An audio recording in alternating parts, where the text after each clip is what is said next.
I was smoking a cigarette. I was a smoker then, and I put it out and I went inside and got on the internet. Wow. Like, I didn't even finish the cigarette.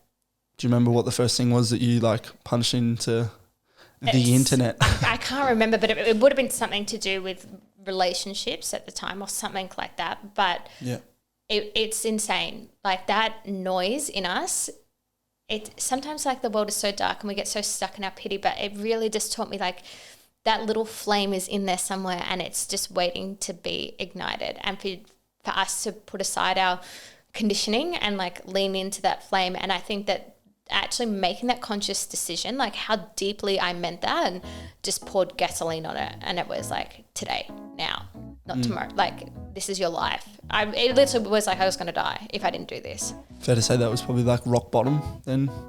Oh yeah, that was rock bottom. Had a basement.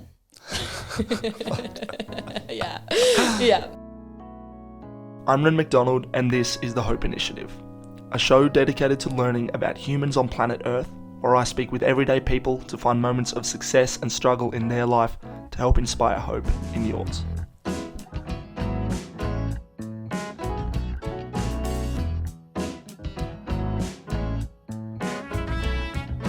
Hello and welcome to another episode of the Hope Initiative. My name is Ren McDonald and thank you for joining me for episode 147 with Simi Gosling. Simi and I met a bit over a year ago at the beach in, I believe, Elwood. Feel Good Dips, might have been Middle Park, but somewhere around there. She's one of many brilliant humans that I've been fortunate enough to meet through Feel Good Dips. And in this conversation, we dart all over the place, going deep into her life, how she has dealt with suicide and many different challenges over really the past few years, but also throughout her life. We discuss finding healthy love, relationships, dating apps, energy, intentional dating, birth control, and much more. Super fun chat. One that I shared a lot personally, so hopefully that is of some enjoyment as well. But a fantastic insight into Simi. Thank you so much to her. As always, links to connect are in the show notes, so please do check that out. And yeah, if you enjoy this conversation, would love for you to share it with someone who you think will enjoy it. So please go ahead and do that. And yeah, let's get into the show. Thank you so much. Here is Simi Gosling. Simi Gosling, welcome to the Hope Initiative. Thank you so much for having me, Rin. I'm so excited to be here with you today. Yeah, you're welcome. Thank you for joining me in my home here in the eastern suburbs, not too far from where you live life as well. I know, it's a nice local one, thank God. Yeah. It's beautiful. Yeah, we were chatting before. You've been on guests of a few different podcasts, some very highly produced, and this one literally in a bedroom, but we're making it work. But I think this might be my favourite because I feel at home here with you, Rin. Yeah, nice. Did you grow up in the eastern suburbs? I did. I went to Canterbury Girls, which is like right around the corner from here. Yeah, right. Yeah. Yeah, I see some people from Canterbury Girls almost every day. All the cars driving as I'm out. Mayhem. Yeah. Around that area, but yes, yeah. Yeah. Good area to grow up. Yeah, it is. I grew up a bit further east in like Mooroolbark, Lilydale. Oh, nice. That sort of area. Beautiful area. Yeah, I love the eastern suburbs. It's very biased, but I feel like it's, you know, just nice rolling hills, a lot of green trees and things around. So, yeah. A little bit more nature, a little bit slower than your inner cities. Yes. Yeah. But yeah, I was listening to you on an episode of a podcast with Dylan Mullen. We're mentioning that. And yeah, I was really, you know, enjoying that conversation, but wanted to go, I guess, and not have the exact same conversation because obviously there's no point in doing that, but I want to know, I guess a bit more about you and your life. And so knowing, I guess, a little bit about you, we met at Feel Good Dips over, I'm not sure exactly when. Do you have any idea when we met? I think it was last year. I think so, yeah. Yeah. I mean, I've met so many great people at Feel Good Dips. Have had a few on the podcast, trying to get a few more. Keldon Strugnell. Shout out to him. He keeps rejecting me. Oh, does he? Yeah. Cal, what are you doing? Oh no, what's Cal hide? No. He doesn't have to have a chat with me on the podcast if he doesn't want to, but I've met a lot of great people there. So I guess for you, I know little bits and pieces here and there, but JAR Academy is a big thing for you, right? Just About Healing? Yes. Could you share a little bit about that? Yeah, so JAR Academy is a holistic relationship counselling service, basically. It's my online presence where I help people who struggle to understand what healthy relationships might look like. Maybe they weren't modelled them growing up, or maybe they've been stuck in some toxic cycles and don't know how to get out of that. And Just About Healing is really to face every area. When I did my Masters of Holistic Counselling, they always said to us, who counsels the abuser? And I was like, wow, that's such an interesting point, because we can be very biased and be like, avoidance are terrible, or like this is terrible because that's what suits me. But I want it to be a platform where anyone can come. They don't feel shamed for what they're going through. They don't feel shamed for their behaviors in the relationship, but rather get tools and strategies that can actually help them feel a little bit more normalized and help them work through it, because I don't think adding shame on top of shame actually helps anyone. So true. Really nice. So how long have you been doing that for? I launched it in May last year. So it's been, just over a year now. It's been incredible feedback. It grew quite quickly. I didn't realize how much of a demand in the area there was. I think within the first 3 months, I had already like 250,000 followers on TikTok. And today I'm at like 550,000 between Instagram and TikTok. Yeah. Amazing. I'm not even actually that on TikTok, so I didn't even know that. Now I feel intimidated. No, that's awesome. Yeah. That's really cool. It has grown, you said, so quickly if you started May of last year. Why do you think that is? I think that when I started, it was interesting because I obviously started because of my own healing journey, like looking at all of the relationship content online. Yeah. And everything I found was very opinionated, and that's where I think I kind of differed. Back then, a lot of people would say, like, if you had an anxious attachment, like, well, don't date avoidance. And finding someone who is a secure attachment is like finding a unicorn, and those people are more likely to date secure people. So I think I was the first person to be like, actually, you can date an avoidant, but maybe date an avoidant that is self-aware and is working on their stuff, and like, there's no perfect relationship. So if you want someone to hold space for your shit, you've got to hold space for their shit, So I think that's pretty much what kind of grabbed people a little bit, because it was realistic. Yeah. Absolutely. And I feel like from my own experience in the last few years with the lockdowns and things that we all experienced, being a bit more disconnected from people, I feel like the stuff you talk about is super relevant in this period in time. Obviously it will be, and has been before and will be continuing, but I feel like, the disconnect that we probably experienced as humans has probably never been greater, at least for our generation. Yeah, absolutely. And that was a big part of the reason why I originally started sharing the couple questions, because I realized people had gone through like this really intense lockdown period with their partner, and just there was so much built up resentment and tension just from being in each other's space 24/7. Yeah. So it was a good little way that I could give back and give them little activities to reconnect and be present and be vulnerable, and actually realize maybe they don't actually know everything about their partner. We all like to think we do, but no one knows everything about anyone. I mean, we don't even know everything about ourselves. It changes like so much day to day. What I wanted 6 months ago is not what I want today. So, Yeah. Yeah. So true. Those couple questions, I really enjoy seeing them where you share them, albeit I don't see them on TikTok. As I said, I'm not on there, but on the Instagram.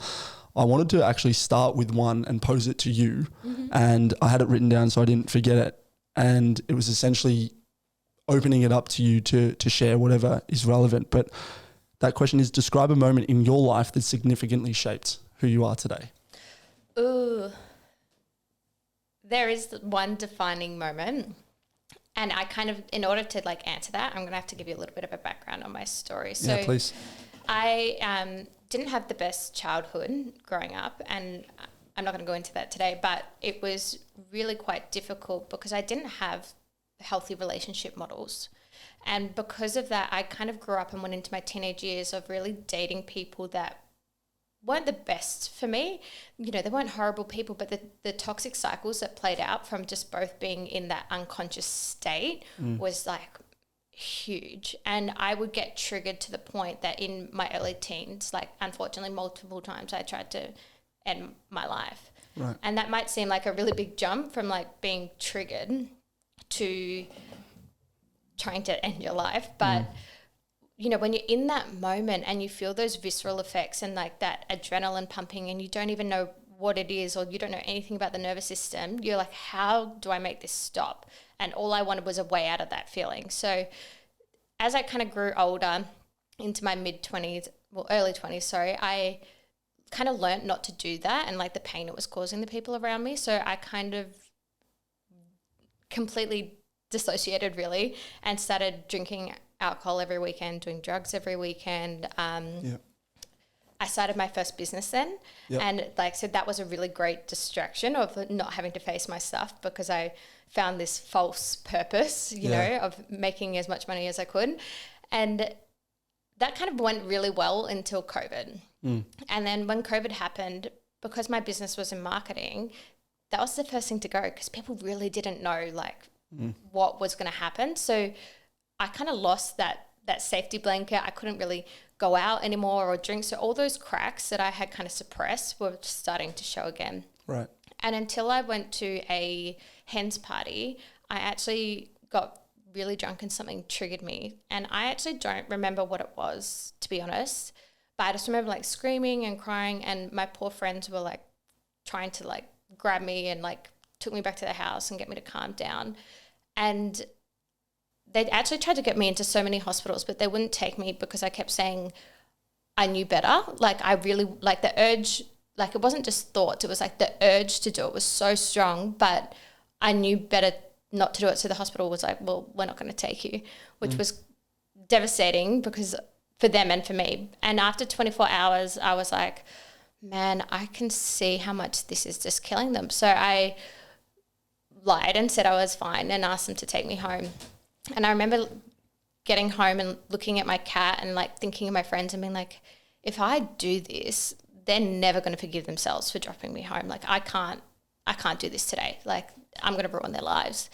And I made a pact with myself in that moment that I would give this thing called life a really good go for 1 year. And if I still felt like doing it, then I could do it. And I don't know what it was, but something in that moment of meaning that decision so deeply, something can be switched.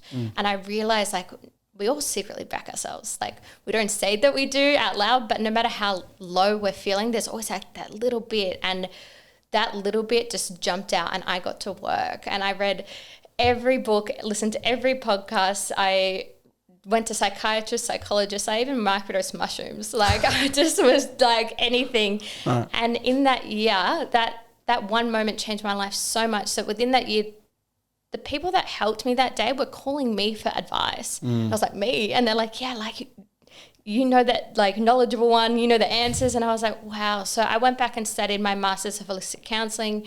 And then from that became JAR because I was like, I want to be the me that I didn't have. I don't want people to have to give up, you know, a year of their life where they're not working and they're doing all this inner work. I want to be able to provide a service where it's easy for them to get information for free most of the time. You know, I don't hold back in giving knowledge away on my accounts. Like if you want answers and you go through my reels, you'll find it. Yeah.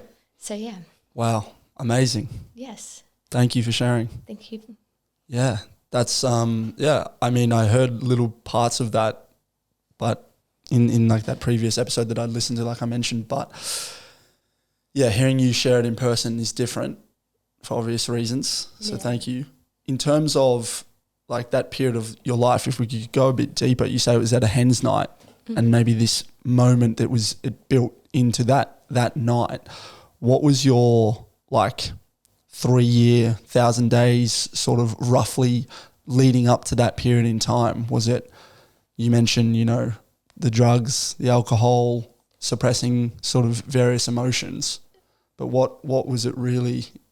I think, to be honest, I was incredibly mentally ill and I had just built this entire protective persona. Like I was a very different girl than I am sitting here today with you. I was very rough and abrupt and like, you know, I was quick to react and there was so much like trauma stored in my body that everything was just coming out as reactions and pushing people away and, you know, not being honest with others and myself. Like it was just this house of cards. Yeah. You know what I mean? And it's crazy to look back at, because it's like working through all that, looking at her and then looking at who I am now without all the conditioning. I'm like, oh, wow, like I'm quite vulnerable and like sweet and like only want the best for people. But yeah, that girl was not me. So, yeah, I'm curious to know how that girl came to be. I mean, you mentioned not maybe wanting to go too much into like the childhood stuff, but if you don't mind sharing whatever you feel is relevant. Yeah, I think it was just, when we grow up, we have like initial trauma that kind of happens to us. Well, not everyone, but I assume most adults at this point have some form of trauma. And we have the initial trauma that kind of shapes us, and it shapes our nervous system. And then I think from that, we kind of end up almost then abandoning ourselves. So I was constantly putting myself in situations where I was hurting myself. And with every time I did that and choosing these unhealthy situations and choosing drugs and choosing drinking, it's like another layer got added of protectiveness. Yep. And just over time, it's like I was so far from who I was as a child that, and you don't even really notice, because it's an over time, like we're talking over the space of like 15 years, you know, of like protectiveness coming on. So yeah, I think a lot of the initial trauma and then really abandoning myself. Yeah. And that's a really hard thing to deal with in your healing journey as well. It's like not just the initial trauma, but also forgiving yourself for then what you did with that, because that's, I think, where a lot of the hurt also comes in from. Yeah, I agree. Thinking about potential childhood trauma, I feel like I had a very fortunate upbringing. Like I mentioned before, eastern suburbs, white male, like very privileged, and acknowledge that. But at the same time, yeah, there's still definitely things that have shaped me to be the man and the view, obviously, that I have in the world today. My parents got divorced when I was quite young. I remember super vividly playing the balloon game with my mum, the game where you keep the balloon from hitting the ground. Personal favourite. Amazing game. So maybe that's why the memory stuck. But it was actually the day her and my dad got divorced. Oh. And yeah, we were living in Scoresby, which is another sort of eastern suburbs place. I've lived in many, many homes because of the divorced parents over the years. But yeah, I remember that day. She was, in tears, and all I wanted to do was, make her happy, and was trying to do that. And then there were various different things that happened. I was like 4 or 5 then, so quite young. But yeah, knowing that my parents weren't going to be together and then weren't too friendly at times for the next few years. They're quite amicable now and good friends, I should say. So that's nice. But I know that's something that shaped me.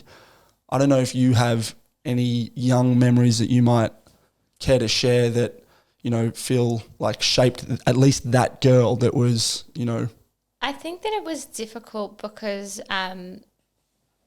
before my parents got divorced, like I wouldn't necessarily say that the relationship was great. Like, yeah, that's really difficult to necessarily talk about. But it's interesting though, because even like when my parents did get divorced, like looking back now as an adult, I'm like, wow, that wasn't a great situation for a child to be in. But then like, it's also like, I was so devastated, and it's like, it really taught me like a relationship lesson of like, our brain really will go for an unfamiliar hell than a familiar heaven. Because it was like, yeah, like that heartbreak of my parents are no longer going to be together. Like, it's like you're this child and you just think that, I don't know, God's gift, you know what I mean? So yeah, that part particularly was challenging in itself as well. Yeah. How old were you when your parents got divorced? I think 11. Okay. I'm not sure. Yeah. Okay. Are you an only child? Like, I've got one brother. One brother? Yeah. Older, younger? Older. Okay. Yeah, he's the best. Shout out Goose. Goose. What was your relationship like with him growing up, and I guess how did he sort of navigate that period as well? Our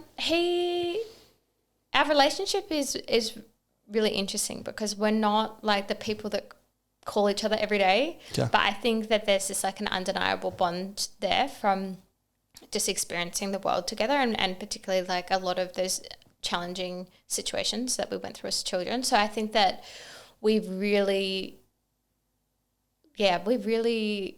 adore each other. You know what I mean? It's like an unsaid thing, but he's the best. That's nice. And do you feel like you had him at least as support when your parents were going through that time? Yeah, definitely. Like the memories that I do have of my childhood involve my brother, and they're quite happy ones with him. Yeah.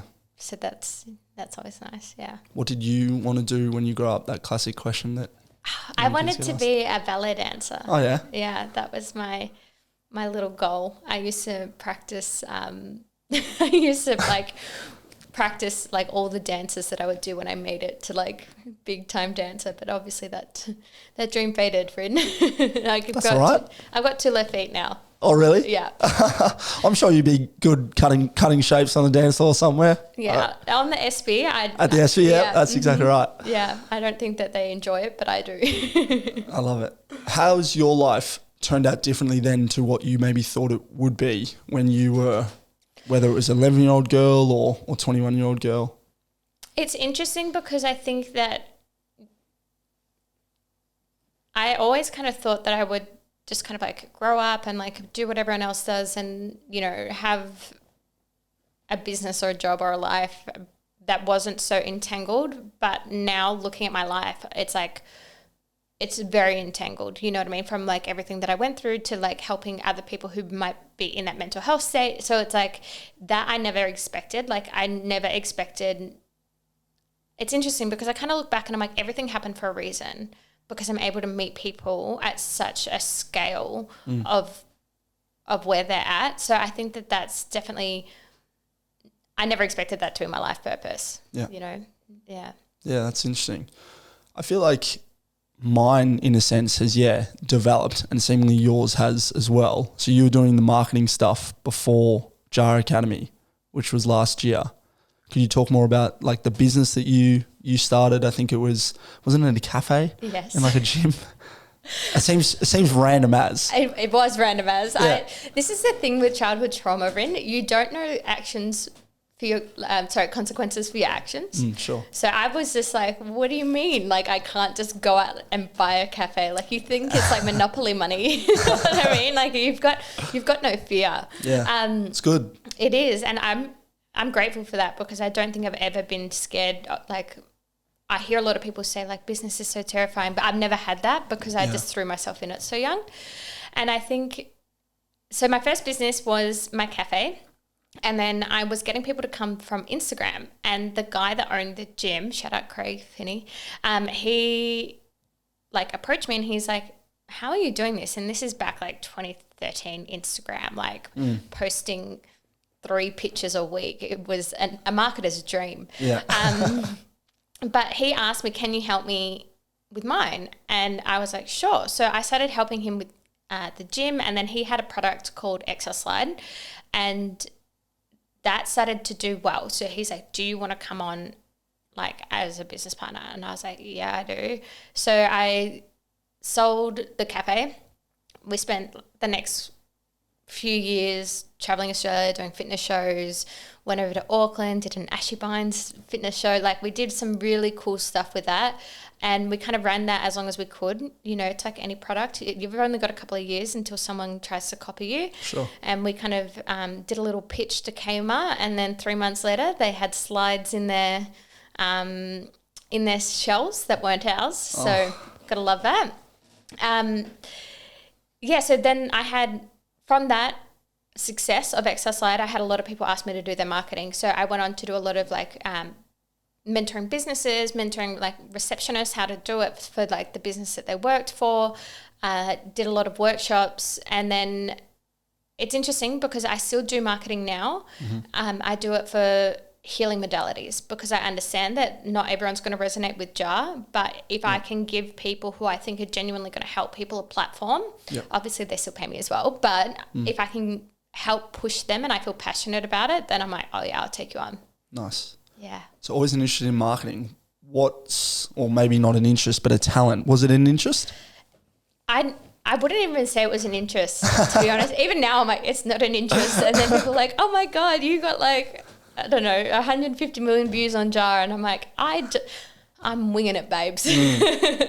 Talk to me about that because I think like I'm interested in marketing, but maybe not the definition that everyone has. So for you, like, what is marketing?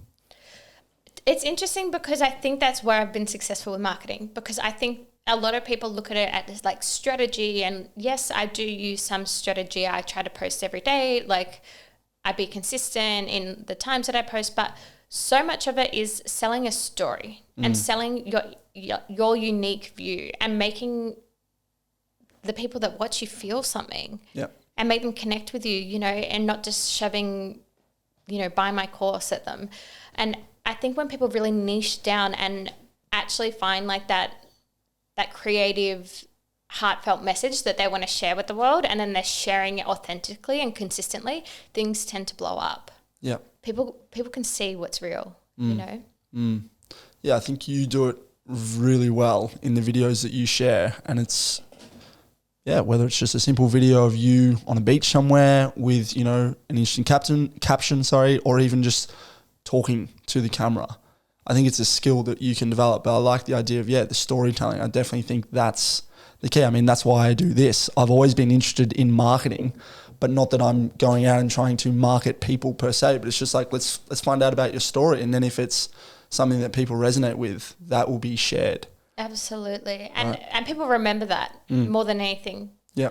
We spend so much time on our phones, but if I asked you what 10 reels did you see yesterday?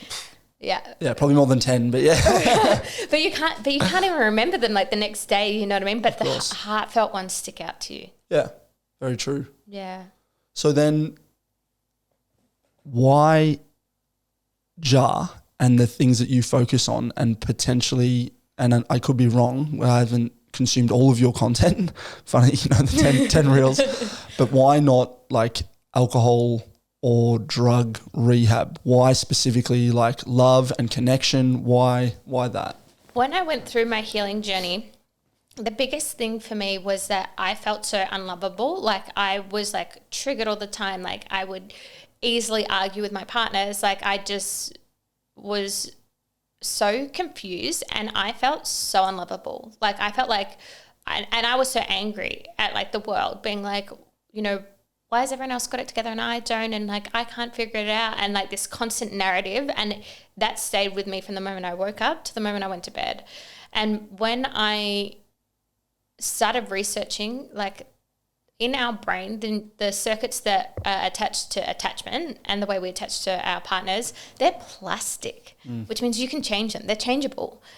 It just doesn't feel like it. And part of believing that something can change is knowing it can change and that it's possible. And particularly with something like attachment, where it's so deeply emotional in our core wounds. So that for me, the moment I realized like, oh my God, I can change this. And now, not to toot my own horn, but I'm the healthy one, and I know how to communicate, and I know how to do all these things. That black and white transformation from the girl that felt that way is so big. And I think that's what really sticks with me, because I think that I confused not educated enough with unlovable. And I don't want people to feel like that, because that's what's going to change the world, right? In my views, like if we can create healthier relationships with our partners, and then healthier relationships as parents for children, and blah, blah, blah, then those kids are given a chance to actually grow and succeed, where I think a lot of our generation has had to deal with a lot of generational trauma and a lot of not knowing how to navigate these relationships. Yeah, so rich. I would definitely think, like the education of children in the next generation is such an important thing. But like you said, what's before that? And it's probably, us, the next gen, who are going to be having those children, handling it ourselves. So it's really interesting, because I'm an Eastern philosophies girl. Yeah. I love good Eastern philosophies. And there's all these notes about how we kind of go through this period, like we kind of awaken and then kind of like go back to sleep a bit, and awaken and go back to sleep throughout history. So I think it's really cool, because I think this time we're able to document how important that is, because we've got things like the internet, and we've got like those tools and strategies rather than books that are left in the back shelves of libraries. So it's a cool time to be alive in. It is, yeah. And the documenting of that. What are some of the books then that you've read? Because I've read some like Eastern philosophy, but seemingly not as much as you. Well, I teach sacred sex, so I've gone back and tried, and I say tried because it's very difficult to read, but like Kama Sutra, like which people think is a lot to do with just sex, but like it's got like 800 chapters and maybe like 2 are on sex. Right. There'd be a lot of like energy transfer and like. And well, it's a lot about how to have healthy relationships. Okay. So in that though, there are quite a few pieces of it that are like culturally outdated, but there's still some gems in there. Like, for example, if like the husband was away, the wife, for example, it would be like a cultural thing that the wife would be surrounded by like the elder women in the community, so they would go and check on her and make sure she was okay. And it's like that love and support we don't have it these days, hey? Yeah. We're also disconnected. I mean, we're lucky. We have the people from Feel Good Dips and that creates such a good community. But before that, I look back and I'm like, wow, what did I really have apart from my friends like that I'd known for 10 years? Yeah. Yeah. It's interesting. Yeah. Like we're obviously like far more Western culture here in Australia, but yeah, that disconnect. I mean, it's funny you mentioned Feel Good Dips because I remember the first time I went down would have been like March of 2022, and I don't think I'd hugged someone for months, and even like living here with my brother and his girlfriend, like I may have hugged them, but like hadn't hugged someone that maybe wasn't a direct family member in so long. And just, I remember having that sort of cognition of like, oh, whoa, like I actually need that. When I went down to Feel Good Dips, it was just like, it fucking blew my mind. It sounds so simple, but like, I'm sure, like you just explained, in the old communities that we would have had, that is such a common thing where it's just like, okay, well, your husband's away or your partner's away, whatever, you know, people would get around you and you'd have more of a support network. I feel like Feel Good Dips broke me. Like it genuinely did, because like my friends always used to be like, you hate, like I just hated physical touch because I was just like so closed off. And then at Feel Good Dips, all these people were hugging me and I was like, I hate this. And then like now I'm the cuddly one. Yeah. Like I hugged my beauty therapist the other day and I could tell that she was just like, didn't know what to do with it. And I'm like, all right, that's not normal. I forget that people don't just like see their dentist and hug them. Yeah, you know? I hug people all the time now as well. It's funny. But I guess I was a hugger. Interesting to hear that you maybe weren't before. That's cool. I really wasn't. It's interesting because like now I'll be at like a table with friends having dinner and I'm like cuddled up to someone's arm, just like smooshing into them. I'm like, who am I? It's nice though. And interesting you saying before as well, like how we change through time. From your, you know, understanding of it, is it more like years of time or is it like shorter seasons in life that we sort of change and fluctuate in terms of how we interact with one another? So like with attachments? Yeah. So like when we talk about like attachment styles, it's really interesting because a lot of people think that we get our attachment styles just from being kids and the relationship we have with our parents. So the pathways in your brain that light up when you attach to your parent as you go through puberty swap over to romantic relationships. And for a lot of people, that's like their prominent way of connecting. So people that are quite avoidant, you know, might have not had as much opportunity to talk about feelings, etc., as a child. And then people who are anxious may have felt emotionally abandoned, not necessarily physically abandoned, but you know, their needs weren't really met. So they end up with a more anxious attachment style. But it's interesting because they can also change depending on the person who you're with. So if I now would consider myself quite secure, I've done a lot of work on it and I have to do a lot of work on it for my job. But if I were to meet someone who is quite unconscious in the fact that they might be heavily anxious attachment, naturally it's actually going to push me into an avoidant to kind of balance that out almost, which is quite strange. But so it can be circumstantial, it can be from like past relationship trauma that we haven't processed, and then it can be from childhood. And healing those and changing those is that doesn't really change that much with time unless you do the work. Yeah. And unless you kind of take the time to understand it and consciously start to kind of remove yourself from the situation and become an empathetic witness and start to work through it. Yeah. So doing the work, could we go deeper into what that is? Because I hear that and it's a saying that, you know, gets said often. But yeah, in terms of like relationships and working on yourself, what is doing the work? Like how do you become someone who is ready for like lasting love that also will have challenges throughout a relationship, right? None, like I think you said before, there's no perfect relationship. So the biggest thing is really taking the time to work through your stuff. So whether that's journaling, whether that's meditating and sitting with it a lot, like for myself, I saw psychologists and psychiatrists and microdose mushrooms, like all those things, like whatever your outlet is to find your way to process the past hurt that's happened. Yeah. A lot of your somatic practices really help to kind of release a lot of that trauma stored in the body. There's so many different modalities that you kind of need to pick and choose and weave together to be like, how am I going to address this? And it's a lot of sitting with it, which sucks. Like I remember sitting with mine. I chose to do a lot of shadow work, which is the equivalent of setting yourself on fire. It sucks. But, for me, I just had to dive that deep because it was quite like urgent for me to fix it. And it's interesting because you pick basically all these different modalities that work with you to kind of learn how to have a relationship with yourself. And people confuse that because they think I mean self-love and like just loving yourself and thinking you're the best, but that's not what self-love is. If we look at what love really is, it's having compassion, it's validating their emotions, it's turning up even when you don't feel like it. So you've got to create that relationship with yourself so that you can start to notice it in other people and not, I feel shit. I shouldn't feel shit. I felt so good last week, but this week I feel shit and now I need to go back to that. Like that's not how you'd speak to a partner. So working on that within ourselves and really becoming, our own partner first will help you find that healthy love. That's good. I mean, when you were sharing about it before, it seemed like you had a very high level of awareness, knowing that you were hard to love or challenging to love and had these reactions with partners. Where do you think that self-awareness, came from for you? I don't think at the time I had the self-awareness. You know what I mean? Like I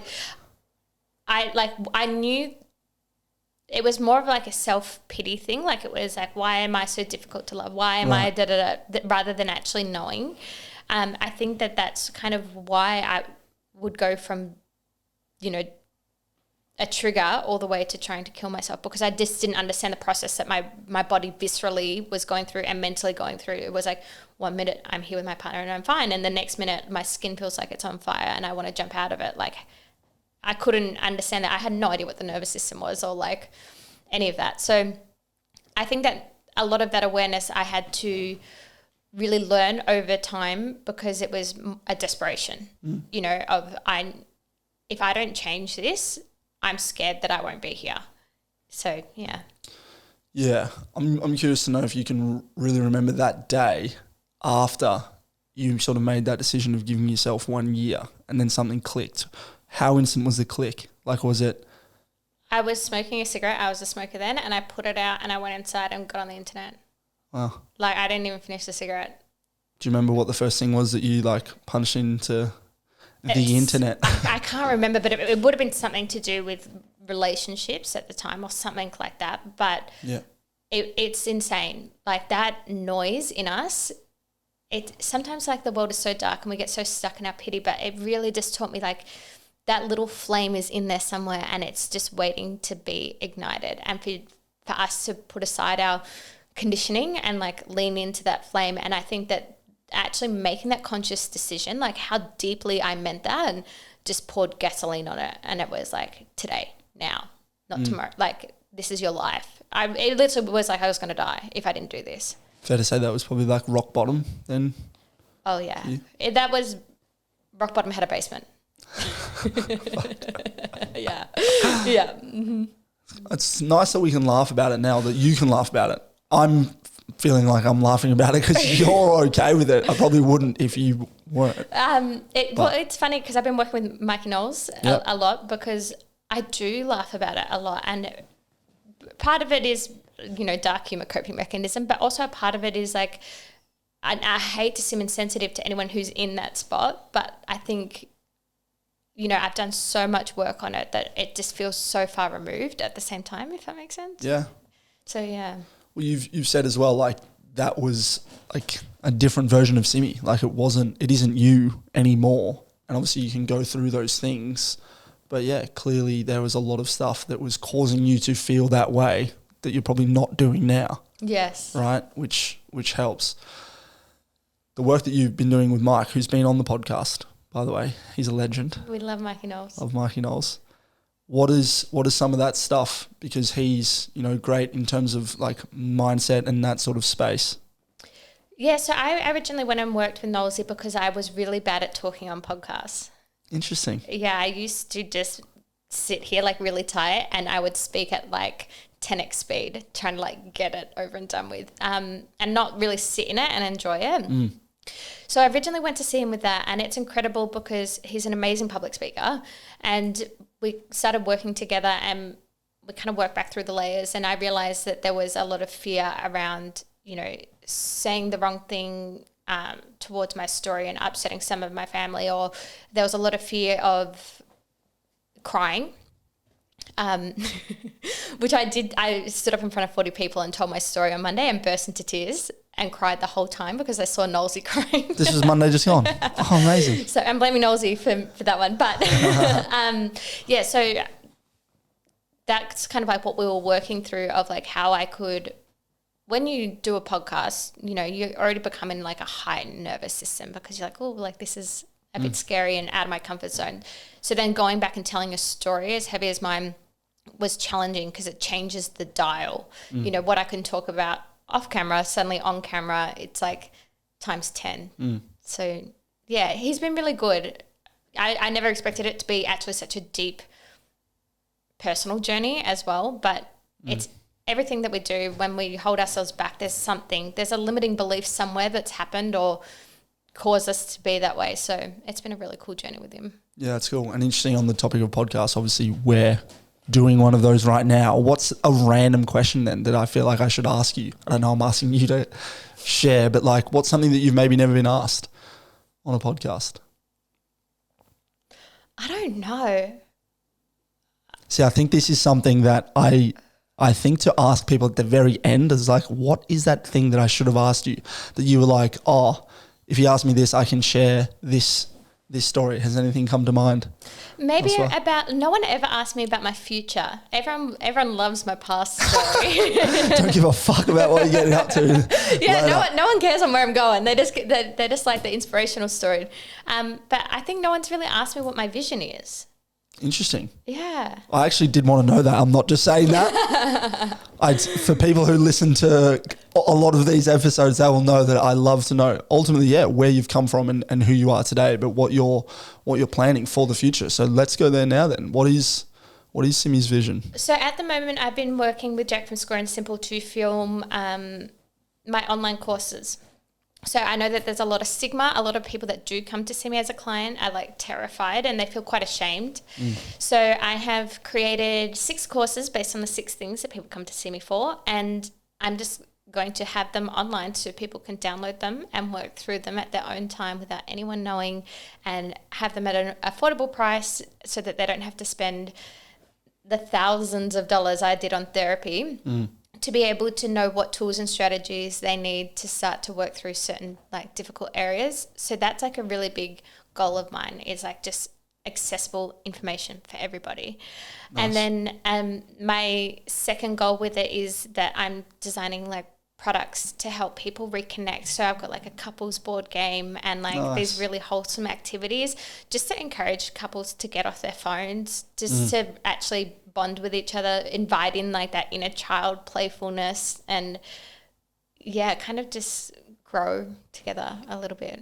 Love that. Yeah. What are the 6 like things that people come to you for that you've created these courses on? Healing anxious attachment, healing avoidant attachment, wired for protection instead of connection, which is where people are kind of so closed off and haven't processed so much like past hurt that they can't even put themselves in, like they start trying to date and then they self-sabotage really quickly because it's like they've taught their brain that love is the threat, so they can't go there. Right. And then finding healthy love, because finding your first healthy relationship will make you feel like you are always the problem and bring up a lot of past trauma, so we have to love that one. And my next one is to do with creating secure attachment styles but for children. So it's actually for parents on how they can help form secure attachments in their kids. And then my last one, because I do a lot of workshops on it, is sacred sex. Nice. Yeah. All sound really good. Finding healthy love. I'm curious to know more about that specifically. Yeah. Can you share more about that? So finding healthy love, it's one of like the biggest reasons people actually probably come to see me, because they might have been in a lot of toxic dynamics. And then when they get into this healthy relationship, their brain has and their nervous system has become conditioned to expect reactions based on the past. And because their past experiences weren't great, they find themselves making a lot of assumptions based on it, and they find themselves becoming triggered and the other person isn't triggered. So they're assuming that they were always the problem, even though they might have been in a relationship with a narcissist. You know what I mean? So it creates a lot of confusion. Sure. It also confuses people a lot because they get into this healthy relationship and then they still have like the same issues that occurred in the toxic relationships, but it's about just choosing different pathways so that you're actually creating solutions that help the relationship grow. So I think that confuses people a lot as well, because we've been taught from Disney, shout out Disney, that, you know, you find someone and it's perfect and suddenly it's like, oh shit, I still have to do the work. Like I still have to do the relationship work. So it's very much all on that and helping them understand what to expect, you know, what's normal, validating that once they feel their nervous system feels safe, their past trauma is going to come up to be revisited again for the 100th time. But, you know, hold space for that and how to work through it. So, yeah. Love that. My curiosity in mind just immediately goes to like, what are your views of like dating culture these days and finding like, where do we find healthy love these days? Like dating apps, there's so much. I'm very opinionated on this one, but Please. I hate dating apps. I think that they are just the worst thing for you. And I know people have met some amazing people off there and that's great, but I think it creates such a discard culture. It gets us in the mindset of, oh, this person gives me 80%, but maybe I can get 83. Maybe I can get 85. And we just discard these relationships so quickly instead of learning to work through them. I'm very much not on them.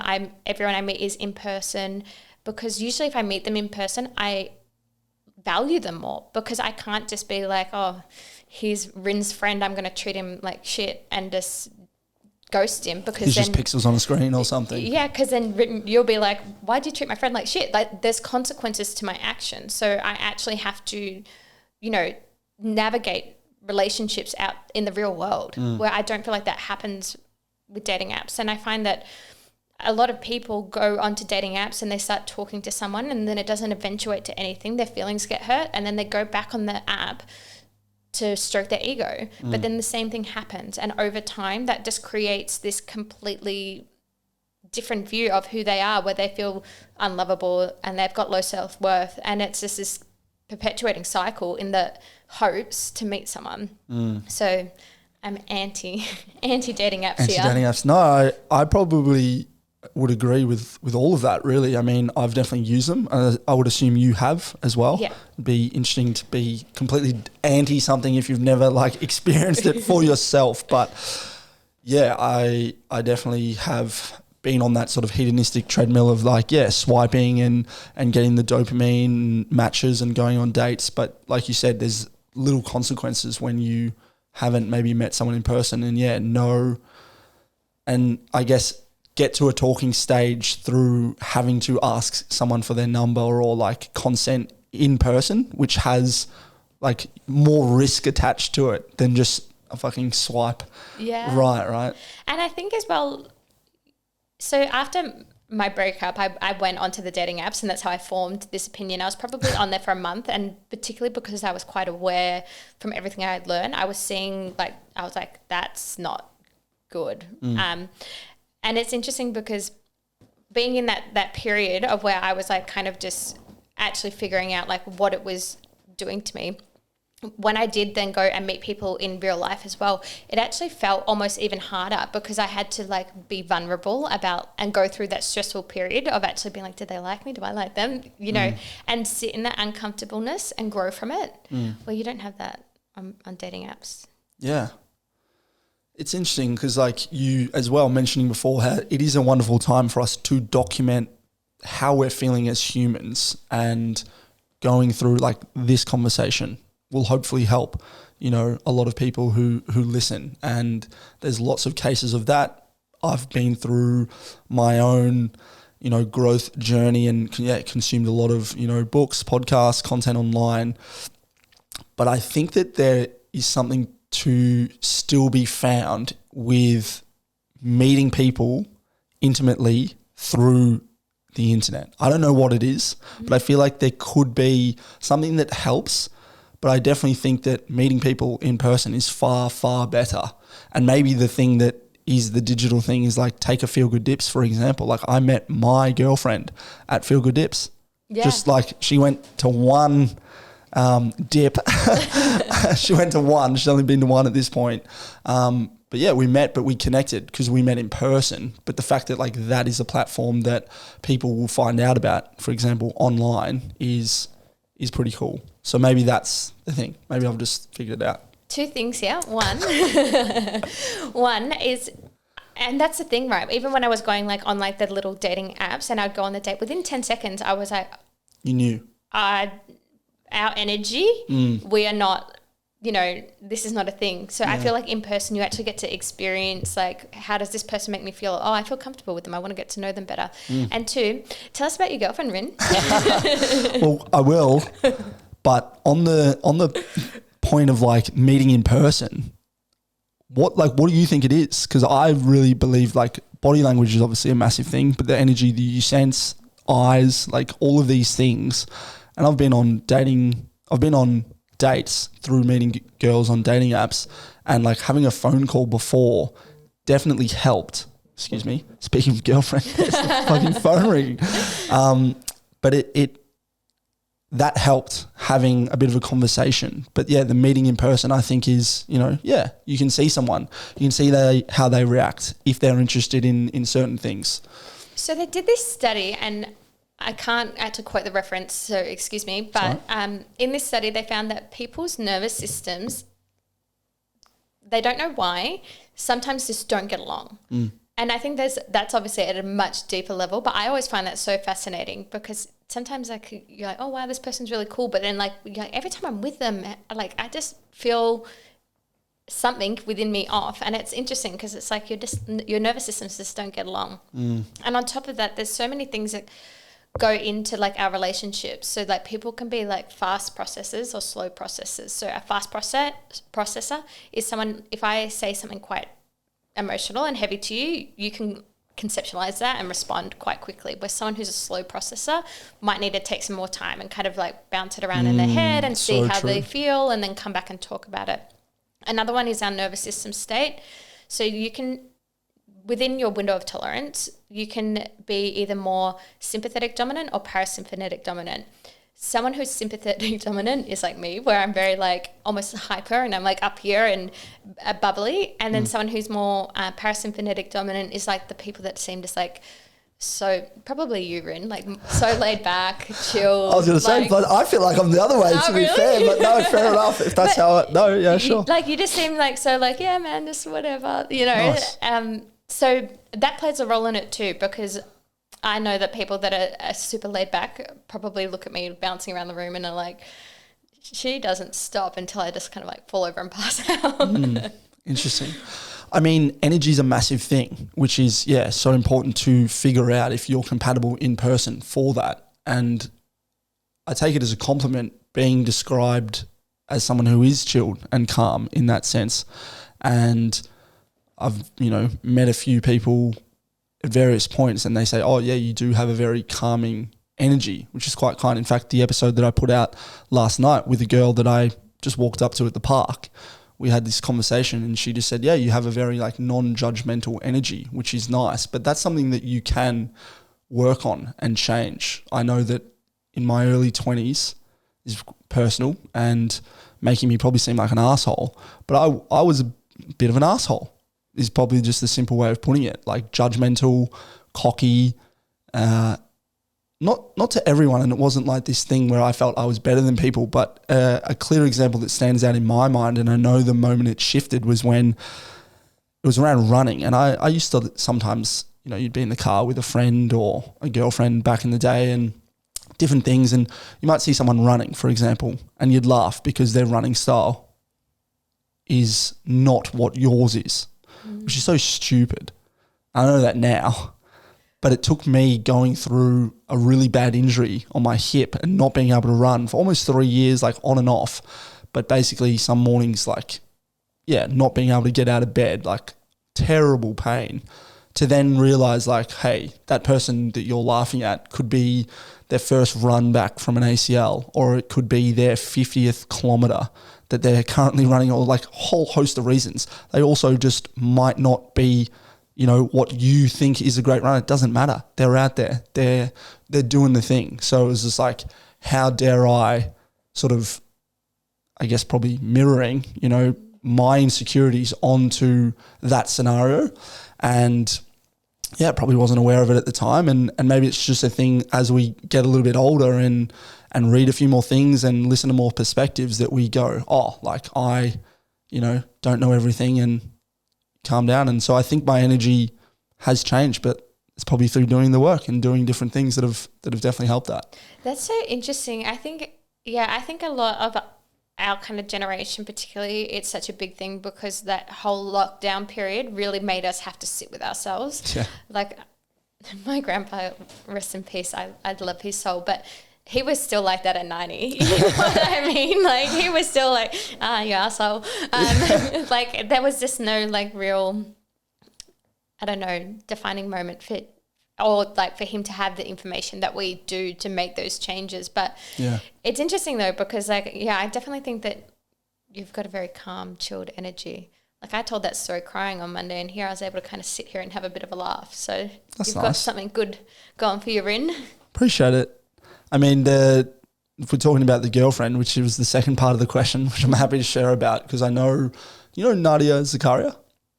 You met Nadia? Yes. Yeah, so I met her through like similar circles through Feel Good Dips, but she's, a great coach and does a lot of good work with couples, and probably works, to be fair, in a similar sort of realm that you do. But I had her on the podcast last year, and at the time I was approaching 12 months celibacy. So I just went through an interesting time with my last relationship, which would have been October 2021. I think it finished almost 2 years ago now.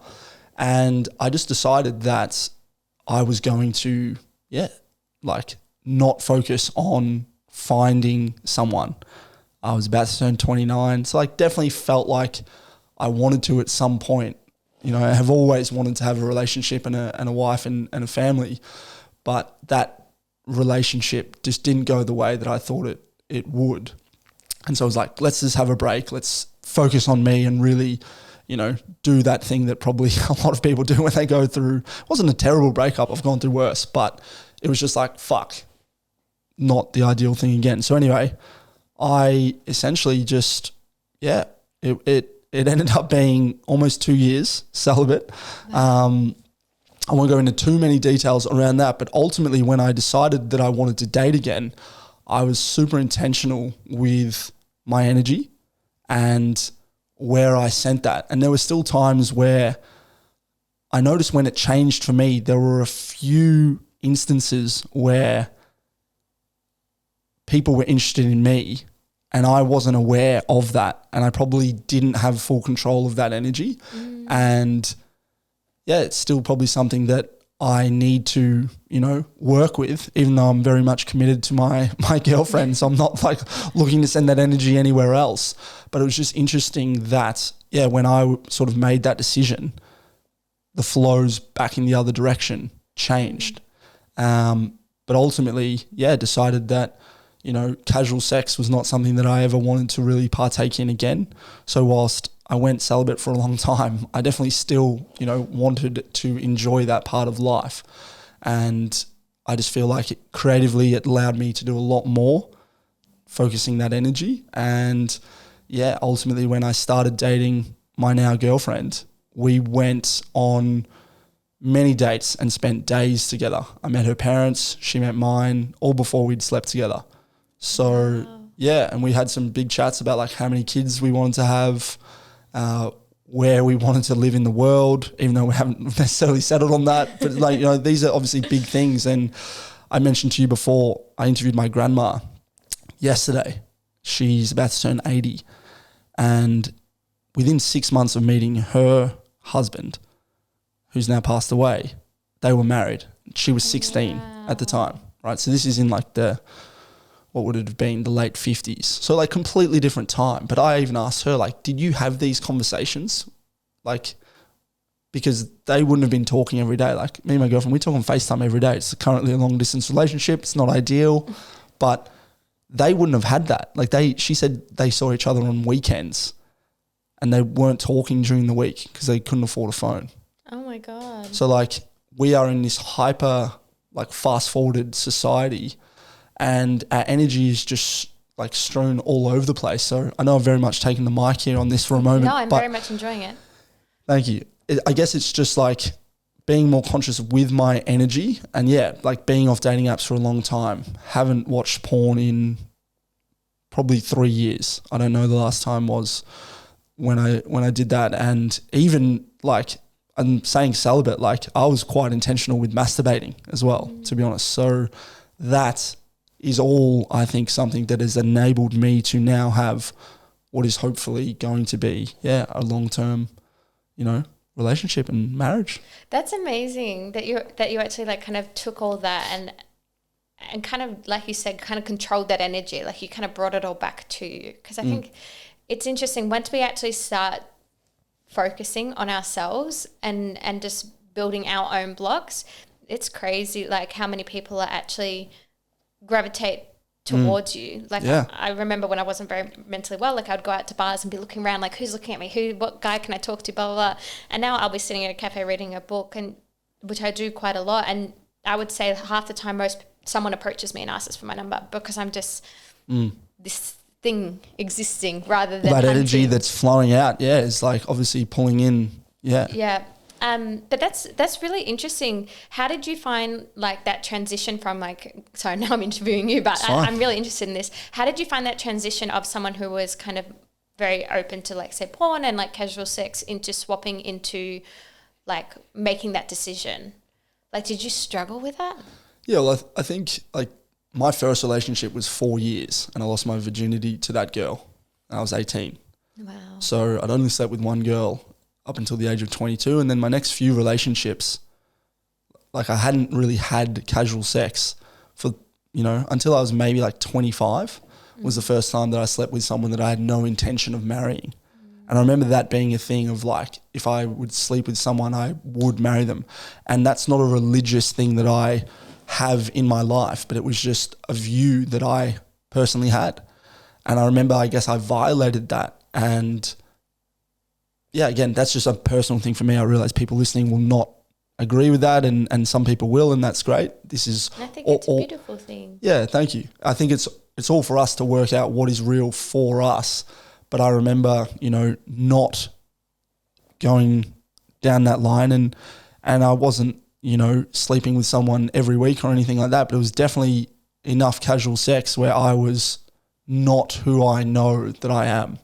And not seeing women in that light, and it was an interesting time for sure. It's really quite fascinating now, having done a lot of research on it, because when we actually have sex, we have so many neurochemicals that come from our like our evolution, really, where our brains basically release oxytocin and serotonin and dopamine and make us feel really like high and attached after sex because it wants us to come back and try and mate again. Yeah. And it's interesting because I think that a lot of people actually probably have those feelings, but our society has almost been conditioned out of them, like to dissociate and be like, oh, is this horny and this, and and it almost does yourself like a total disservice. And I think when people are very heavily in that, they then get into relationships and they struggle to see sex as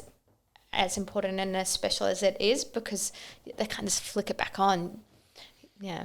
No, totally. And I mean, to answer your question, which I probably didn't really, like, I had a period of my life where I like was me and probably wasn't influenced by what I thought I should be doing. And ultimately it's just probably like the betrayal of my own integrity, where I know what is right for me, but then I'm not doing that for a host of reasons, but really are just like things that I think will make me happy, but didn't. So yeah, like going out drinking, casual sex, and like, it's not my mate's fault, the group of friends that I was hanging out with at the time, because maybe they were acting in a way that they thought would get approval from me, and we're all like being, different versions of ourselves. And yeah, interesting time. But I just remember, that last relationship, again, wasn't a very traumatic breakup or anything, but it was just like, I was like wanting that girl to be a lasting thing. And I realized I went into it with like, the wrong energy in a sense. Funnily enough, we actually met on a dating app, even though she was a lovely girl. But it was like not the thing. And then I was just like, okay, what do I need to do? And that really led me down, speaking to more women on the podcast about their own experiences. And one thing actually that you mentioned before around like just having that energy, one thing that I spoke to a few different girls about was when they were on the pill and on birth control, their sense of smell and who they were attracted to was completely different to then when they were off. And yeah, it's an interesting thing that just from the, conversations that I've had, when I started dating my girlfriend, I asked her straight up, I'm like, are you on birth control? Because I didn't want to date her if she was. And I know that's like probably some people going, oh, that's super controlling, but like it's just what I thought would be the best for both of us, because I don't want to date her and then she comes off that when we try to have kids and not be attracted to me, because it's such a tribal thing in a sense. Don't worry, Rin, I'm 100% with you. I'm not on birth control. And it was funny because I was talking to a guy the other week and we had the exact same conversation because, the vast difference that I can see from myself and everything, like tastes of men, understanding of who I am, like in touch with myself, everything, black and white, from birth control to not. So how old were you when you got on birth control? Because I feel like they start girls so young. 15. Yeah, that's fucking crazy to me. So I had a really interesting story with birth control. So I went on birth control and then I started to develop complex cysts on my ovaries. And once you get one, they keep being like repeated, and then the doctors kind of kept changing my birth control and put in like a Kalina, which is like an IUD. And I was like, oh my God, like this is a nightmare. Like I'm constantly changing like all these birth controls. And then I got another cyst, so they had to take it out. And I went and looked on the website, and on the website, on the front page of the like the brand, says like the, what's it called? Side effects or something? The side effects, top one, complex cysts. And I was like, so I have a history of complex cysts and you guys are plugging me with more things. That will provide that. If someone had just said to me, stop, babe, just use condoms, I would have been like, yeah, all right. So it's interesting that, again, you kind of have to find that information out for yourself. Yeah. But I'm a little bit of an anti birth control. So when did you come off it, and what changes did you really feel, not only in your taste in men, like yes, that's somewhat important for like evolution of, humanity, but in you and how you looked at the world and operated? Interestingly enough, so I want to say 28 when I came off. Yeah. And interestingly enough, that was like kind of around the time of my healing journey as well. So it's hard to distinguish what was what. But I do remember the day I got it taken out, I got home and my ex-boyfriend couldn't get off me. He's like, I don't know what it is. Like you were just like different. Like I just want to like mate with you constantly. Like it was crazy. Like she had the rod taken out? The IUD. Okay, sorry. Yeah. And but he basically could, like, from that moment on, it was literally like I couldn't walk 10 meters or anything. But what was, like, if you don't mind me asking, it's quite personal, but like what was the sexual frequency like prior to that? Like was it just like let's have sex because we're in a relationship sort of thing? Yeah, I think it was like, here's like a little steamy moment, but like particularly we became very conscious of like my cycle, and like when I was like about to ovulate, like he would know, like, just from like the smell of me or the pheromones or whatever it is. Wow. But like, and then it would be like ramped up, and I'm like, be careful, you know what I mean? I'm not ready. And then it's interesting because like, we kind of naturally went through like this cycle of like, then when I was leading up to my period, like it not being so much of a 24/7 kind of thing, you know? Sure. Yeah. Yeah, it's, you know, I'm a big believer in technology and all these sorts of things, but like there's a lot that our bodies have that just do function if we give them the space to do that. And I think it's something that I'll continue to hopefully learn more and more about as I grow older. But yeah, the more accounts that I hear of women who have experienced that, like I would never want my daughters, for example, to be on birth control, because it's essentially just like smashing them with pharmaceutical drugs from such a young age. Well, they can't ovulate. Right. So like it's like in no world would a man, if I said to you, take this birth control, but it's going to like stunt your testosterone levels, would a man take it? But we do it with females. Yeah, why? It's crazy. Like it, and I think because it's been so normalized that people don't realize, like I didn't realize like that the reason like that people are likely to get cysts is because they don't ovulate. It tells their body like not to do it. So then like the egg tries, but that's how you kind of get these cysts.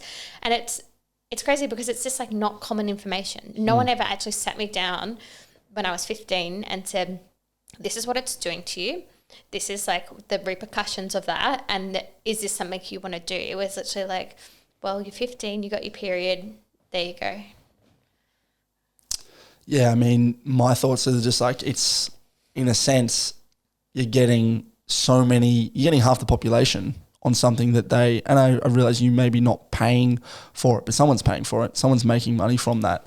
And yeah, there's problems that come from that for various different people. It's horrible. Yeah. Yeah. We need to stop it from this one small podcast. I know.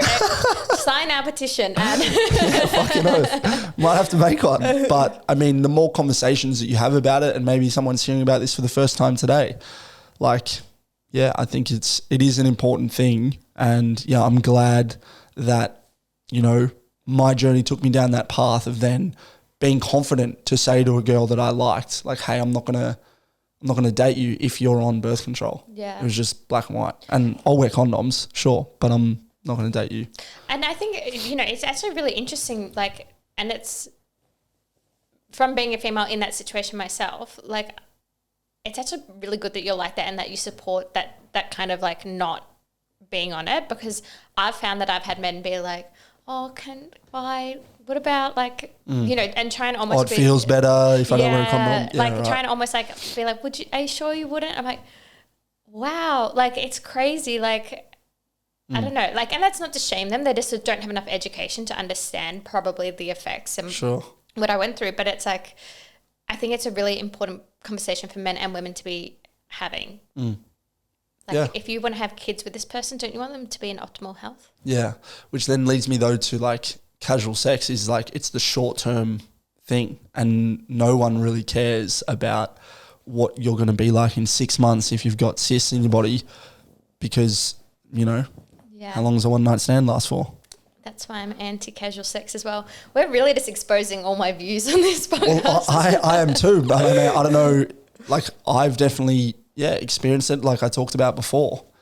But it's damaging in so many ways. I did a one-night stand once, and I bawled my little eyes out for days because I felt like, I was like, what do you mean? You know what I mean? And that's not to say like I haven't had like short-term like relationships where maybe it was like seeing each other for a couple of months or whatever, and it never really was going to go anywhere. But like that one time of just like a full one-night stand, I was just like, I feel awful. Like I'm having all these connection chemicals and I've got no one to, I'm just going home to my cat. You know what I mean? Yeah, where do I send this energy? Yes. Yeah, I felt like I left a piece of myself there. Yeah. Which was crazy. Yeah. Yeah, we definitely need to change that, and it's just conversations. It's just raising that awareness of, you know, someone might be hearing about this for the first time on this, and if you haven't, maybe you can send it to someone who maybe doesn't know. Yeah. Who maybe is going down that life. And it's not to shame them or anything, but it's just like, hey, here's a new perspective. Here's a new viewpoint that maybe will shift something in your world. I think it's also just encouraging people with that mind-body connection and being honest with themselves. Like how are you really feeling about this? Like, because if you're going into a situation and you walk away and you feel great and you feel empowered, you do you, boo. Yeah. But you have to be honest with yourself. Yes. You can't lie to yourself because it will come up eventually. Yeah. Yeah, I think I lied to myself for a period of time. I've had more than one night stand, but I definitely think men and women are different in that sense. But I knew that it wasn't good for me. But I lied to myself, and it was just like, oh yeah, you want that feeling of like being loved, but it's obviously not being loved. It's being, lusted over in the moment. And yeah, it's super short term, which is just super destructive for not only yourself, but for that other person. You're like using them to masturbate. Literally. Yeah. That's why I teach sacred sex. Tell me about that. So sacred sex, it's really about learning to actually become present and connected with your partner. Mm-hmm. So obviously there's like Tantra, Kama Sutra, all of these things. I choose not to use any of those names because what we know it as in the West is just so washed out. Like I mentioned before, like the book of Kama Sutra has so much more incredible cultural and significance than some sex positions. So I try and stay away from that, but ultimately what I teach is like a 21st century version of some of those philosophies that we can implement into our lives. And it's about actually reconnecting and learning how to not just kind of like have like sexual foreplay, but how to actually have foreplay to like tap into each other's presence and energy and then actually connect and bond.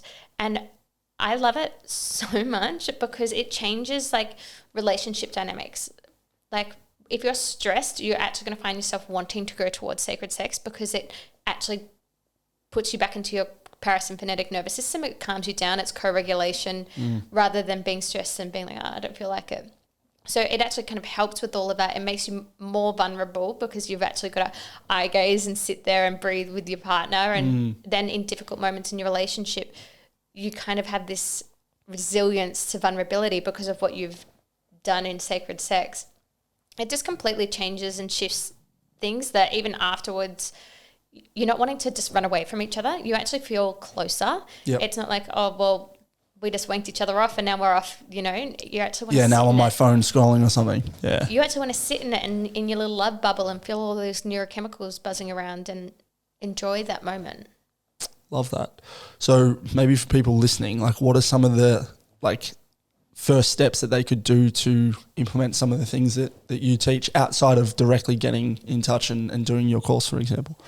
It's a bit difficult because like it's quite a process and the way that I teach it is like very step-by-step kind of guide because I find that once people learn how to connect into each other's energy and presence, then they can really take that and move it into anything. But I think if you're wanting to start to take like those kind of steps without like kind of learning all about sacred sex, but you're wanting to connect more, things like keeping your eyes open. So many people like have their head into the pillow and like they've got their eyes shut and they're not even looking at their partner. So looking at your partner, also taking things slower. Yep. It doesn't have to be sacred sex. It doesn't have to be every kind of type of sex that you have, but it can be a tool in your toolkit. Yep. So taking things a little bit slower, enjoying like the actual feeling, tapping into that mind-body connection. Like what does that actually feel like? And exploring that more than rushing into this porn star fest thing. Yeah, I mean, porn's so destructive. I mentioned not having watched it, but yeah, that is something that would be the absolute other end of the spectrum to what you're talking about of just like total disconnection, really. Yeah. It's just like this performative thing that we think, because I remember the first time I watched porn was in the back of a year 9 maths class. Some guy put it up on a laptop. I was like, what the fuck is this? It was wild. That's insane. Insane. But yeah, it's obviously just a bunch of bullshit, really. But yeah, what you're describing there is, yeah, lovely. It's like properly building connection with someone.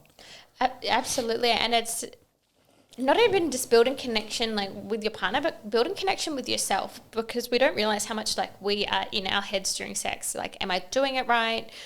All of these stories, I know for a lot of females that come and do the workshop that they always express things like insecure like in their bodies, or like being slut shamed. So like when they were younger, they were either taught like, if you enjoy it too much, you're a slut. If you don't enjoy it enough, you're a prude. So then they kind of have to feel like they have to put on this like performance of like, you know, meeting. I enjoy it just the right amount. Yes. Fucking hell. Yeah. And it's like, it's crazy. Anyway, so learning to like actually for yourself, step back out of that and actually feel into the sensation. Like I remember the first time I did it and I was like, it was like a different experience. Like I was like, oh my God. Like I literally just have been going through the motions of having sex. Yep. It's crazy. That is crazy. It's been a fun chat. It has been. It's gone places that I wasn't expecting.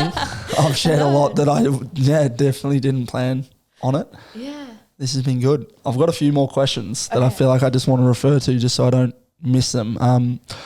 One thing that I love that you shared was like finding the dream partner. And I think you mentioned like writing it down and then values. But could you talk to that and sort of what you believe is a good way of going about that? So I have an exercise when people say to me like, I'm single, I can't find the right person, and they're like stuck in that space of just like not knowing what it is they're looking for, feeling a bit hopeless, is to write a list of like the 5 top qualities and characteristics. I'm not talking about what car they drive. I'm talking about like, are they outgoing? Are they, you know, adventurous? Are they kind? Are they caring?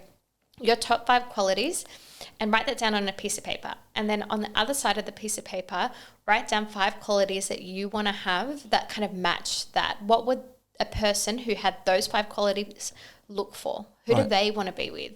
And then work on becoming those 5 qualities. So simple. And then you actually know, and you're going to be able to recognize as well. It's such a simple exercise, but I say this to people and they're like, I have never actually thought about what I want. I've just taken what comes.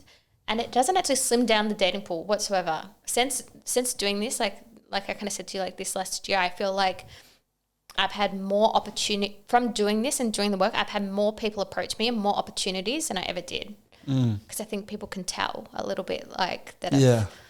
I'm not just being like, yes, you know? Yeah. Well, yeah. What is it like being not a dating coach, but like a relationship expert, someone who knows about these things? What's it like navigating that as well? Because like, do you want a family and kids one day? Yeah, so I definitely want a family and kids. That's like the goal, you know, but it's really interesting because when I went through my healing journey, I was in a relationship. And then when I kind of healed, we were just on totally different vibrations then. And I ended up leaving the relationship, and it was the first time I actually went through being single and having to work through all my trauma without going to alcohol, without having another person to lean on and all this stuff. So I really took 6 months of, again, like for a second time, going in and doing the work. And I'm actually writing a book at the moment called The Conscious Breakup about what I did in that time. And I really sat with it. And it was actually like such an amazing experience, because I remember being like, having this voice in my head being like, you're a holistic relationship counselor that's single. And that experience in itself was so valuable that now going in and dating people, it's like, before I would have been like, oh, the dating pool sucks. The dating pool is awful. Like, I hate the dating pool. And now I'm like, this is so interesting. Like, going in and seeing everything as opportunities, like, and not just opportunities for me, but like, what did I learn? What did I grow? Like, how did we gel? Like, what did I like? What didn't I like? That person was actually much more gentler than I thought I wanted, but I really liked that. So I'm going to, you know, you're kind of navigating this whole journey. But I do find that at the start it was hard to kind of switch off from when I would see people that were maybe like avoidant or etc. of wanting to dive in and like, that I can fix it. You know, I've got the tools. I read this book, you know, I studied this course. But so that's been quite hard to turn off, and also just to kind of accept like, that's your journey and I can be here to support you as a partner, but it's not for me to fix. You know what I mean? Like, just totally. I'm not going to tell you you're an avoidant. I'm just going to let them I'm going to respect their journey. I'm just going to let them unravel, and be here. I heard something recently that I might butcher now in the moment, but it was probably on a Instagram reel or something, but it was just like this simple like datum that, made sense to me in the moment. And it was along the lines of, you don't become, like, you're not trying to become a better person directly for your partner. You're trying to become the best person for yourself so that you can then show up for them and vice versa. So was that from my reel? it could have been. With me and Mikey Knowles? No, I don't know. It might have been. I don't know. I feel like I've seen it somewhere in the online ecosystem in the past week. But there you go. So I said to Mikey Knowles that having a healthy relationship is about like kind of celebrating each other's like mental, spiritual, physical growth and journey, and filling my cup so that I can give to you from the overflow and vice versa. Right. So rather than getting what I can take from you, it's about what can I give and what can you give, not just to me as a person, but to this relationship. Yeah. Love that. Yay. Good stuff, Simi. So I've got like a list of questions, not that I like read them all, but just like cool questions that I've come across throughout my life of like, oh, this could be cool to ask this person. And this one is one that I don't think I've ever really asked on the podcast, but I feel like it's very applicable now. What habits or traits do you think it's okay to try and change in a partner? This is an interesting one because we can't make anyone really do anything, but we can explain to them how it's affecting us. So, for example, if they have a habit or something that is negatively impacting me, I'll say something. Yep. If they're watching like 5 hours of cartoons a day or whatever they're doing, they were doing that when I got in a relationship with them. That's not for me to change, like I signed up for that. Yep. And I think that's where people get confused because they start seeing potential and then wanting to make these changes of like, and it's one thing to support your partner, but it's one thing to completely change them. Yeah. But if you find that those habits are impacting you and your journey and the relationship, then it's just about saying in a really healthy way the needs that you think would need to be changed so that you can continue to grow together in a positive direction. And it's not necessarily fully change, but you can compromise, you can navigate them and make changes. Yeah, interesting. I agree. And I think it's something that just sort of happens where, like you were describing before, if you have that overflow from that full cup and then flowing into that other person, more benefit will happen than if you're just like, seeking something from, half empty cup or whatever the case may be. And so something that has become more apparent in my life is like wanting to be a better man for my girlfriend in various ways that would also make me a better father and being able to raise people. And one thing that she said, which the feminists listening potentially will hate, but she said to me, she's like, I want to be a really good cook for you. It was just like seemingly, a very feminine thing. Now I cook, I love to cook. I would love to cook for her and I have, but it was just a really nice thing. She's like, wow, I've never experienced that before. And so I think, there's a lot to be said about if you can just show up from a place of like, oh, I, trust in myself and love myself and you've done the work, then good things like that will start to come about. And honestly, it inspires them as well. I found whether I've been dating someone or like it's been in a previous relationship, like I said, I've always had businesses. And funnily enough, just from me working on my own business, every single one of my ex-boyfriends has started a business. Wow. And it's not saying that I pushed on them, but I think because they saw me and doing it, like naturally they were like, she can do it, I can do it, and I think people take that for granted, like because we start learning about all these relationship things and then going, I'm an anxious, but you're an avoidant, so you need to fix being an avoidant and that will fix my anxious. And it's like, no. If you work on your anxious and then in those tricky moments communicate really healthy and clearly, they're going to go, shit, I got to get my act together or she's going to leave me. You know what I mean? Like totally. It's like an inspiration for the relationship. So that's really fascinating what you mentioned about like your girlfriend as well, because again, like you kind of said, this is a very subjective view and I think it's important that everyone does have like their own choices with this stuff, but I've found that the more that I work on myself, I do want to be around someone that softens me because I'm business Simi 95% of the time. That like you do want that, like I want to be like that. I'm a puddle for that person. You know what I mean? And Totally. I think when people work on themselves, they get in touch with what they really want. Because if you had asked me that before my healing journey, I would have been like, I'm not cleaning for no man, and I'm not ever doing his laundry. And like, yes, to some degree, I probably would never do his laundry. But like, you know, if there was a family, of course, like. Well, you're doing our laundry. Yes. You're like, it's a family unit at that point. Yeah. Yeah. Oh, it's so good. I mean, not to go back down that rabbit hole of porn and casual sex, but I remember when I vividly when I stopped watching porn and started like that journey of celibacy, which were a little bit apart, I was having super clear dreams about being a dad, which is something I'd never had before. I've talked about this before, but yeah, just like having children and like they're mine in the dream.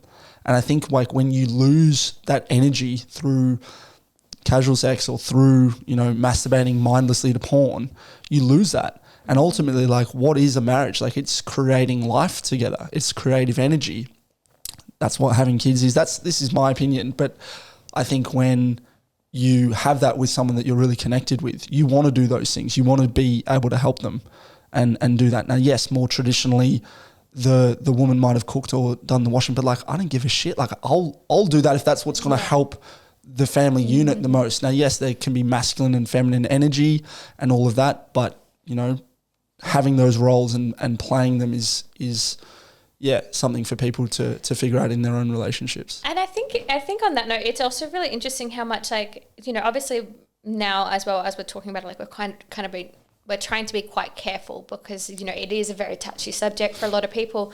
And I think also, as much as people want like necessarily like a completely 50-50 relationship, you know, and have that very kind of view, I know for myself, like I want a relationship where it's more like 80-80. I play my strength, Totally. you play yours. I want to be soft, you know what I mean? So I want to be feminine and I want to be soft and I want to be cuddly. You know, that's what I want. But I do find it quite strange that we support the people that want the 50-50, but I'm happy.